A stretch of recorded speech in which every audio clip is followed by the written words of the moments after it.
Айтсам, қазір сенбейсіңдер. Қазір сағат почти 12-нің кезі. Мен деген пижама киіп алып сендерге мына сөзді айтпасам точно болмайды. Я думаю, бұл нәрсені есту керек, адамдар есту керек деп ойлаймын. Өзімнің осындай карта желаниемді болған нәрсені біліп кетемін. Я просто в шоке сол орындағаны. Қазір мен сол туралы бір күшті бір история айтқым келіп тұр. Жалпы тыңдаңдар. Короче, мен отырамын да, маған рекомендацияда жаңағы волонтерствоға деген мүмкіндік келеді. Мен ол волонтерствоны ашамын да, жарайды жазыла салайын, көрейін да, волонтер болып маған как раз керек деп волонтерствоға тіркеліп аламын. Олар хорошо деп мен тіркелгенімді қабылдап алады.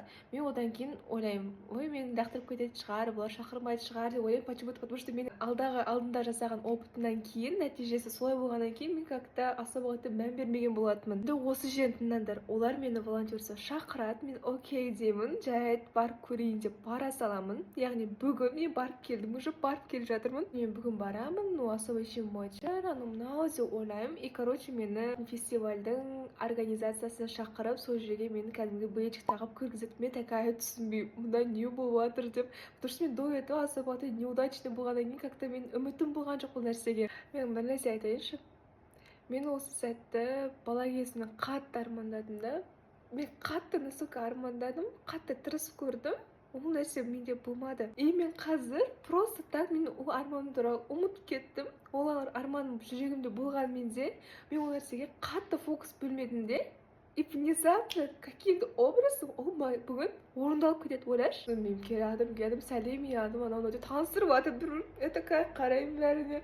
Мә деп, уже андай да, ощущение жүрегім соғып жатыр, что менің қатты желаниемді арманым реально орындалып жатыр деп. Ары қарай жаңа организация және басқару туралы анау темалар басталып, кәдімгі билеттерді тексеріп жатырмын. Я такая в шоке, каждый раз ойланамын, мә нәрсе шынымен де болып жатыр ма? Айналама қараймын, балаларға қараймын, жаңа клиенттеріме қараймын, бәріне қараймын, бәрі шынымен де болып жатыр ма? Қалай болып жатыр?